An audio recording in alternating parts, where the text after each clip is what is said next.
নমস্কার। বেশ কিছুদিন বাদে আরেকবার সুযোগ হলো কোনো পড়াশোনার বিষয়ে কথা বলার। ভোট পর্ব চলছে এবং আমরা যারা শিক্ষকতার সাথে যুক্ত রয়েছি তাদেরকে ভোটের বিভিন্ন কাজকর্ম করতে হচ্ছে, যে কারণে সত্যি বলতে সময় করে উঠতে পারছি না। তো যাই হোক, আজকে একটু সময় করতে পেরেছি এবং সে কারণে সিদ্ধান্ত নিলাম যে আজকে একটি কবিতা নিয়ে কথা বলি। আজকে যে কবিতাটা নিয়ে কথা বলবো সেটি তার একটা সোশিও পলিটিক্যাল ইম্পর্টেন্স রয়েছে এবং সে কারণেই মূলত ঠিক করলাম যে এই কবিতাটা নিয়ে অবশ্যই কিছু বলা উচিত। কবিতাটির নাম টেলিফোন কনভারসেশন।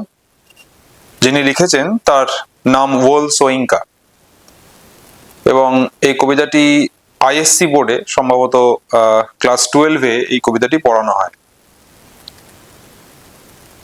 এটা কেন বলছি এটার একটা সোশিও পলিটিক্যাল ইম্পর্টেন্স রয়েছে? তার কারণ হলো এই কবিতাটি রেসিজমের বিরুদ্ধে কথা বলছে। যে রেসিজম নিয়ে, সাদা চামড়া বনাম কালো চামড়া, এই চামড়ার রঙের দ্বন্দ্ব নিয়ে যে পলিটিক্স, যে বৈরিতা, যে বৈষম্য, যা নিয়ে শুধু কোনো নির্দিষ্ট সমাজ বলবো না, গোটা পৃথিবীর মানব সমাজ একটা সময় উত্তাল হয়েছিল, সেই বিষয়টাকে এখানে তুলে ধরা হয়েছে। থ্যাঙ্কফুলি এখন পৃথিবীতে রেসিজম নিয়ে অনেক আইন কানুন তৈরি হয়েছে। রেসিস্ট মনোভাবী যারা, তাদেরকে শাস্তি দেওয়া, তাদের রেসিস্ট মনোভাবাপন্ন হওয়াকে অপরাধ হিসেবে ধরা হচ্ছে। কিন্তু প্রশ্নটা হচ্ছে, আইন করে শাস্তি দেওয়া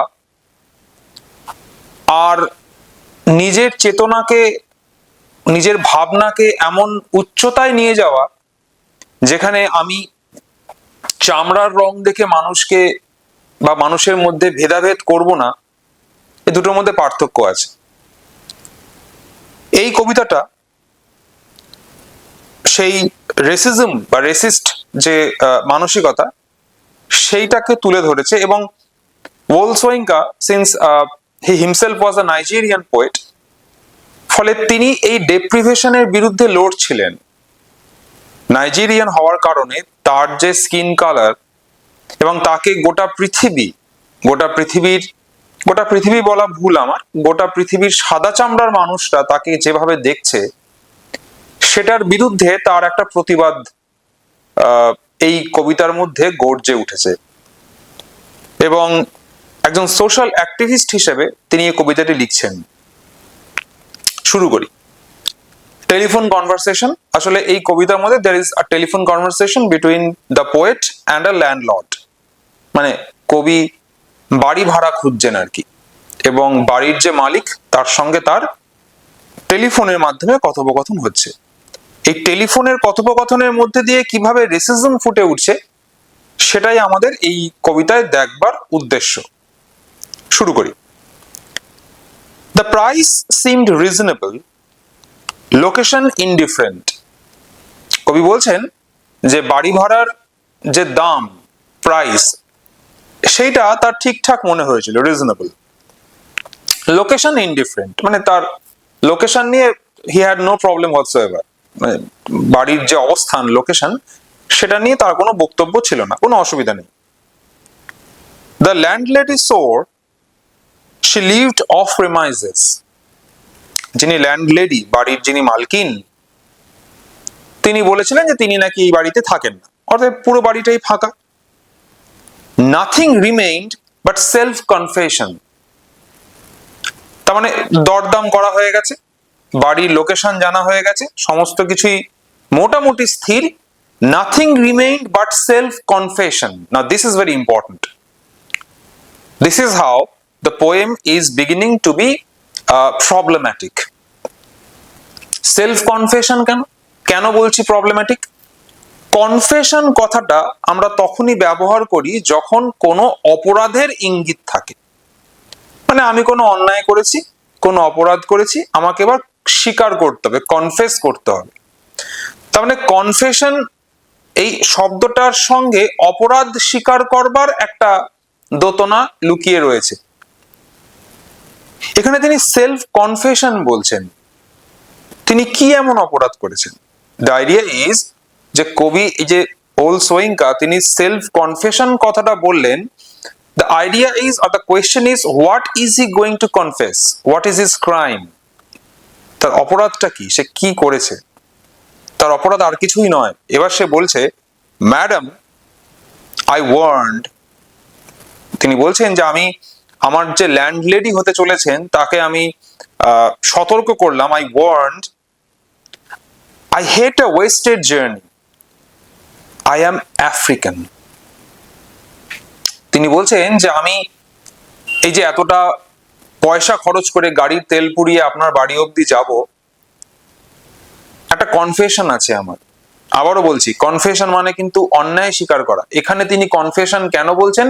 কারণ কালো চামড়ার মানুষ হওয়াটা যেন পৃথিবীর মানুষের বানানো নিয়ম অনুযায়ী অন্যায়। যারা মাইকেল জ্যাকসনের ব্ল্যাক অর হোয়াইট গানটা শুনেছেন, সেখানে একটা দুর্দান্ত লাইন আছে। কারণ মাইকেল জ্যাকসন তো শুধুমাত্র পপ সিঙ্গার ছিলেন তা নয়, সাংঘাতিক বড় রকমের একজন সোশ্যাল অ্যাক্টিভিস্ট ছিলেন। মানে পপ সিঙ্গিং এর মধ্যে এইরকম সোশ্যাল অ্যাক্টিভিজম, সোশ্যাল ইস্যুস গুলো নিয়ে এইভাবে সোচ্চার হওয়া, এই ঘটনা পৃথিবীর বুকে মাইকেল জ্যাকসন ছাড়া আর কেউ খুব একটা বেশি করেছেন বলে মনে হয় না। যাই হোক, তার সেই ব্ল্যাক আর হোয়াইট গানটার মধ্যে একটা চমৎকার লাইন ছিল যে I am not going to spend my life in DNA colour. না, ডিএনএ এর কালার কি সেটা দিয়ে আমি আমার জীবন অতিবাহিত করব না। তো ওল সোয়িঙ্কা যেহেতু তার গায়ের রং কালো, তিনি তার ল্যান্ডলেডিকে সতর্ক করে দিচ্ছেন যে আমি এতটা গাড়ি তেল পুড়িয়ে যাব, আগে থেকে বলে রাখি আই অ্যাম আফ্রিকান। অতএব আমার চামড়ার রংটা কিন্তু কালো, এটা আগে বলে নি। Silence. So the moment the poet declared that he was an African, there was a silence. সেই জন্য সাইলেন্স কথাটা একটা ফুল স্টপে, সাইলেন্স কথাটার পর একটা ফুল স্টপ দেওয়া হয়েছে। সাইলেন্স, নীরবতা, নিশ্চুপ। সাইলেন্সড transmission of pressurised good breeding, সাংঘাতিক কথা। সাইলেন্সড transmission of pressurised good breeding. Pressurised good breeding তার মানে ওই যে কথাটা আমি বললাম যে আমি কালো চামড়ার মানুষের প্রতি ঘৃণা প্রকাশ করলে আমি আইনত শাস্তি পাবো, সেই ভয়ে চুপ করে থাকা এক জিনিস। আর আমি আমার ভাবনাকে এতটা উন্নত করতে পেরেছি যেখানে আমার কাছে চামড়ার রং ম্যাটার করে না, সেটা অন্য জিনিস। এই যে বলছেন সাইলেন্সড transmission of pressurised good breeding, মানে সে যে সাদা চামড়ার মানুষ, সে যে নিজের শিক্ষা দীক্ষা নিয়ে বড়াই করে, সেই শিক্ষার দাম্ভিকতা, সেই শিক্ষার উন্নাসিকতাকে প্রকাশ করবার জন্য তিনি বেশ কিছুক্ষণ চুপ করে থাকলেন। কারণ এই মুহূর্তে যদি তিনি কোনো কথা বলেন, that would go against his breeding, her breeding or her pedigree. যেহেতু এখানে ল্যান্ডলেডির কথা বলা হচ্ছে, সেই জন্য তার ল্যান্ডলেডি বেশ কিছুক্ষণ চুপ করে থাকলেন। এইবার তিনি বলছেন, ভয়েস when it came, মানে যখন ওপাশ থেকে গলার স্বরটা আর একবার শোনা গেল, যে গলার স্বরটা চুপ করে গেছিল ওটা জানতে পেরে যে যে লোকটি তার বাড়িতে ভাড়া নিতে চলেছে সে আফ্রিকান, কালো চামড়ার মানুষ। এবার যখন ওপাশ থেকে গলার আওয়াজটা আসছে, lipstick coated, long gold roll cigarette holder piped, caught I was foully। এই যে কথাটা বলছেন, lipstick coated, long gold roll cigarette holder piped, এইখানটায় the poet is type casting the women of British society. যে তিনি ওল সোয়িঙ্কা বলছেন যে নিশ্চয়ই, তিনি তো চেহারা দেখেননি, তিনি বলছেন নিশ্চয়ই আমি যার সাথে কথা বলছি তারও হয়তো ব্রিটিশ সোসাইটির সেই সময়ে, সেই সময়কার যে কালচার, যেখানে একটা গাঢ় রঙের লিপস্টিক রয়েছে, সাদা চামড়ার মানুষ, তার ঠোঁটের এক পাশে নিশ্চয়ই একটা সিগারেট রয়েছে, জ্বলন্ত সিগারেট, এটাকে তিনি টাইপকাস্ট করছেন। ওল সোয়িঙ্কা এখানে একজন নারী চরিত্রের তার তার চেহারাটা কি হতে পারে, লন্ডনের বা ব্রিটিশ একজন নারী যার মধ্যে রেসিস্ট মানসিকতা ভরপুর মাত্রায় রয়েছে, তার ফিজিক্যাল এক্সপিরিয়েন্সটা কেমন হতে পারে বা তার ফিজিক্যাল এক্সপ্রেশনটা কেমন হতে পারে, এইটা তিনি একটু টাইপকাস্ট করছেন, তিনি ভাবার চেষ্টা করছেন। কট আই ওয়াজ ফাউলি। এবার উপাস থেকে প্রশ্ন আসছে, হাউ ডার্ক, কতটা কালো। আই হ্যাড নট মিসহার্ড, মানে শুরুতে হাউ ডার্ক এই কথাটা কোটেশনের মধ্যে রেখে কবি লিখছেন আই হ্যাড নট মিসহার্ড, বলছেন না আমি ভুল শুনছি না। So the lady was actually asking how dark. That means she was trying to sort of judge my skin color. She was trying to judge the darkness of my dark skin color. How dark? মানে কতটা কালো। এবার আবার তিনি জিজ্ঞাসা করছেন, are you light or very dark, মানে অল্প কালো নাকি খুব কালো। Button B button A, as if এটা যেন একটা option, button B button A. stench of rancid breath of public hide and speak. stench of rancid breath. যখনই এই প্রশ্নটা করা হলো তাকে, কবি বলছেন যে আমি এই সভ্যতার ভাঁওতার পিছনে লুকিয়ে থাকা একটা দুর্গন্ধ আমি যেন টের পেলাম। এই কথাটার মধ্যে দিয়ে এই যে ব্রিটিশ সোসাইটি, তার আর্কিটেকচার, তার একটা শো অফ, তার ইন্ডাস্ট্রিয়াল রেভলিউশন, তার ফ্যাক্টরি, তার যে নতুন জীবনযাপনের মধ্যে তার যে একটা as if a new renaissance has come over, সেইখানটায় দাঁড়িয়ে a lady is asking me my skin color, she is trying to judge how dark I was. That seemed to me a very, I mean carrying a very foul smell. তার মনে হলো যে যেন একটা লুকোচুরি খেলা হচ্ছে। তিনি জানার চেষ্টা করছেন আমি কতটা কালো, আর কবি বলছেন আমি সমানে চেষ্টা করছি যে আমার স্কিন কালারটা কেমন সেটা বলার। এখানে একটা জিনিস বুঝতে হবে যে এই কবিতার শুরুতে বা গোটা কবিতা জুড়ে কবি কোথাও কিন্তু তার স্কিন কালার লুকোনোর চেষ্টা করেননি, because he was a social activist, এবং তার এটাই, it was his motto not to feel ashamed of his own skin colour.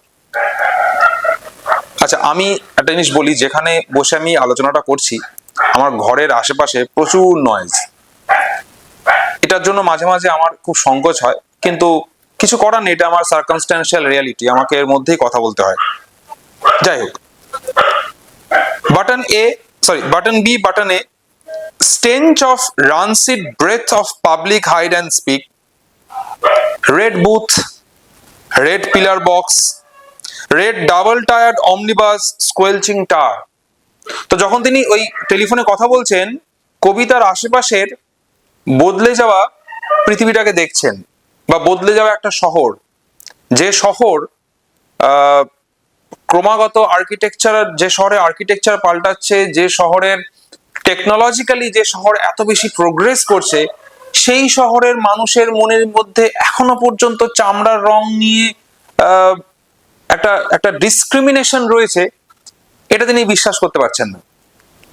তো তিনি দেখছেন আশেপাশে রেড বুথ, লাল রঙের booth, red pillar box, red double tiered omnibus squelching tar, লাল রঙের একটা ওই ডাবল ডেকার বাসগুলো ছুটে যাচ্ছে। So this talks about the scenario of London, of British society. It was real, shamed by ill-mannered silence, surrender pushed dumbfoundment to big simplification. তিনি মানে ওলসোয়েঙ্কা কবি, তিনি প্রথমে এই বিষয়টা খুব চমকে গেছিলেন। সত্যি এটা হতে পারে যে কেউ জিজ্ঞাসা করতে পারে যে আপনার গায়ের রং কতটা কালো। তারপর কি হলো, সারেন্ডার পুশড ডাম্বফাউন্ডমেন্ট টু বেগ সিম্পলিফিকেশন। এইবার কবি আস্তে আস্তে সহজ হচ্ছেন। এবার কিছু কথা কবি পাল্টা বলবেন, যার মধ্যে দিয়ে he is going to lodge his protest. So what seemed to be a matter of shame to him, what could have been a matter of shame to him, the poet is using that in order to critique this whole idea of racism. যে বিষয়টা নিয়ে তার লজ্জা পাওয়ার কথা নয়, কিন্তু সমাজের নিয়মে যে বিষয়টা নিয়ে তিনি হয়তো লজ্জা পেতে পারতেন, সেইটাকে তিনি ক্রিটিক করছেন এবার। তিনি লিখছেন, considerate she was varying the emphasis. মনে হলো তিনি একটু কনসিডারেট, মানে তিনি একটু, তার ল্যান্ডলেডি একটু বিবেচনা করার চেষ্টা করছেন যে এই লোকটাকে ঘর ভাড়া দেওয়া যায় কিনা। সেই জন্য তিনি আবার প্রশ্ন করছেন, are you dark or very light? So the repetition of same question, যে আপনি কি খুব কালো নাকি হালকা কালো, অর ভেরি লাইট নাকি একটু কালো, মানে একটু, যেটাকে আমরা মানে সাদা চামড়া বলি সেটা না হোক, কিন্তু কিছুটা কালো নাকি পুরো কালো। রেভেলেশন কেম, এইবার পাল্টা যে প্রত্যাঘাত যদি বলা যায় কবির তরফ থেকে আসছে। তিনি লিখছেন, you mean like plain or milk chocolate? মানে আপনি কি বলতে চাইছেন, মানে আপনি কি বলতে চাইছেন যে plain or milk chocolate? Her assent was clinical, crushing in its light impersonality, rapidly wavelength adjusted. So rapidly wavelength adjusted, মানে তিনি যেভাবে প্রশ্নটা করেছেন, যে সেটব্যাকটা initially the poet was experiencing within himself, so the poet has now overcome that. So the poet has overcome that initial setback. এইবার তিনি পাল্টা উত্তর যখন দিচ্ছেন, তিনি বলছেন, আমারও ভাবনার যে ওয়েভলেন্থ সেটা কোথাও একটা সেই উচ্চতায় পৌঁছানোর চেষ্টা করছিল, যে উচ্চতা থেকে এই রেসিজম নামক যে অন্যায়, মানুষের মাথায় ঢুকে থাকা রেসিজম নামক যে ঘুণ পোকা, সেইটার বিরুদ্ধে আমি যাতে লড়তে পারি। তিনি বলছেন, আই চোজ, আমি বললাম যখন, when the question was asked যে আপনি কতটা কালো, তিনি বলছেন, I chose West African sepia. বলছে আমার গায়ের রংটা আসলে West African sepia colour. and as an afterthought down in my passport, তিনি বলছেন আমার পাসপোর্টে এরকমই লেখা আছে যে West African sepia. Silence for spectroscopic flight of fancy. বেশ কিছুক্ষণ আবার সবটা চুপচাপ, এবং মনে হলো যেন ওই West African sepia, as if, এটা তো কবি অ্যাজাম করছেন, যে তার একটা অ্যাজাম্পশন, তিনি প্রিজিউম করছেন যে হয়তো ওই ল্যান্ডলেডি তিনি ফোনের মধ্যে ভাবার চেষ্টা করছেন যে এই ওয়েস্ট আফ্রিকান সেপিয়া এটা আবার কিরকম গায়ের রং, কি হতে পারে। till truthfulness clanged her accent hard on the mouthpiece. এইবার তিনি বুঝতে না পেরে প্রশ্ন করছেন, হোয়াটস দ্যাট, সেটা আবার কি রং? So the landlady tried to figure out what sort of color it actually was, West African sepia. So that is why since she was trying to figure out, she was silent. তারপর তিনি যখন বুঝতে পারলেন না, এটা ঠিক কি রকম রং, এটা কতটা কালো বা কতটা সাদা, নাকি সাদা কালোর মাঝখানে কিছু একটা, তিনি বলছেন, হোয়াটস দ্যাট, সেটা আবার কি? Considering don't know what that is, তিনি বলছেন যে আমি জানি না এটা কি রকম রং। লাইক ব্রুনেট, এটা কি ব্রুনেটের মতো কিছু একটা? এই লাইক ব্রুনেট, এই কথাটা লেখক বলছেন যে আমার গায়ের রং লাইক ব্রুনেট। এবার পাল্টা ল্যান্ডলেডি বলছেন, ও দ্যাটস ডার্ক ইজন্ট ইট? তাহলে তো কালোই, ব্রুনেট মানে তো কালো, আপনি তো তার মানে কালো। অর্থাৎ ল্যান্ডলেডি বুঝতে পারছেন যে তিনি যাকে ভাড়া দিতে চলেছেন বা যে লোকটি তার বাড়িতে ভাড়া চাইছে সে বেসিক্যালি কালো। So the landlady has come to this conclusion. এইবার শেষের যে কথাটা কবি বলছেন, এইখানটায় তার সোশ্যাল অ্যাক্টিভিজমের জায়গাটা ফুটে উঠছে। তিনি বলছেন, নট অল টুগেদার, যে না সবটা নয়, not all together. Facially I am brunette, আমার মুখটা ব্রুনেটের মতো, but madam you should see the rest of me. বলছে আমার মুখের রংটা ব্রুনেট, কিন্তু ম্যাডাম একবার তো আমাকে সামনাসামনি দেখুন আমি কেমন, পুরোপুরি কালো কিনা। Palm of my hand, soles of my feet are a peroxide blonde. বলছে আসলে আমার হাতের তালু, পায়ের তালু এগুলো কিন্তু অতটা কালো নয়, এটা peroxide blonde. Friction caused foolishly madam by sitting down has turned my bottom raven black. সাংঘাতিক যে মকারি, সেলফ মকারি, এই self mockery is becoming a weapon of protest. তিনি নিজেকে নিয়ে এমন মজা করছেন যে এটাই তার প্রতিবাদের ভাষা হয়ে উঠছে। তিনি বলছেন আসলে ডিউ টু ফ্রিকশন, মানে ঘর্ষণজনিত কারণে, my bottom has become raven black, মানে আমার পশ্চাৎদেশ একদম কালো হয়ে গেছে due to friction. One moment madam, দাঁড়ান ম্যাডাম, রাখবেন না, আমার আরো কিছু বলার আছে। Sensing her receiver rearing on the thunder clap, তিনি বলছেন যখন আমি এই কথাগুলো বলছিলাম যে I am not completely black, my palm and ওই soles of my feet these are peroxide blonde, so these are not completely black, and due to friction my bottom has turned raven black. So when he was saying these things, when he had just started his mode of protest, তখনই তিনি বুঝতে পারছেন যে ওপাশে তার landlady তার ফোনের রিসিভারটা রেখে দিচ্ছেন। তখনই বলছেন ওয়ান মোমেন্ট ম্যাডাম, দাঁড়ান আমার আরো অনেক কিছু বলার আছে। Sensing her receiver rearing on the thunder clap about my years, madam I pleaded, wouldn't you rather see for yourself? মানে যখন তিনি ওপাশে যখন ল্যান্ডলেডি ফোনটা রাখছেন, তখন এপাশে তিনি চিৎকার করে বলছেন ম্যাডাম শুনুন, রাখবেন না, একবার তো আসুন, আমাকে দেখে নিন আমি কতটা কালো। কবিতাটা এখানেই শেষ হয়ে যাচ্ছে এবং এই পুরো কমিউনিকেশনটার মধ্যে দিয়ে ওলসোইঙ্কা যে সাংঘাতিক কাজটা করলেন, তিনি এটা বুঝিয়ে দিলেন যে চামড়ার রংটা ক্যানট বি সামবডিজ ডেস্টিনি। চামড়ার রং কেউ নিজে চুজ করে না, কিন্তু যারা চামড়ার রংকে চুজ করে মানুষকে ডিটারমাইন করার জন্য, তারা সমাজের নিকৃষ্টতম জীব। এই কবিতাটা এই কারণেই খুব ইম্পর্টেন্ট, যেহেতু এর একটা ভীষণ গুরুত্বপূর্ণ সোশ্যাল মেসেজ রয়েছে। আজকের আলোচনা আমি এখানেই শেষ করছি। তোমরা তোমাদের মতামত জানাবে, কেমন লাগলো সে বিষয়ে জানাবে, কমেন্ট করবে। তোমাদের কোনো বক্তব্য থাকলে সেটাও অবশ্যই জানাবে। এবং যদি মনে হয় আমার এই একাডেমিক চ্যানেলের কন্টেন্টগুলো তোমাদের ভালো লাগছে, তাহলে আমার চ্যানেলটিকে একটু সাপোর্ট করবে। খুব ভালো থেকো সকলে, খুব তাড়াতাড়ি ফিরে আসবো আবার অন্য কোনো কন্টেন্ট নিয়ে। Thank you.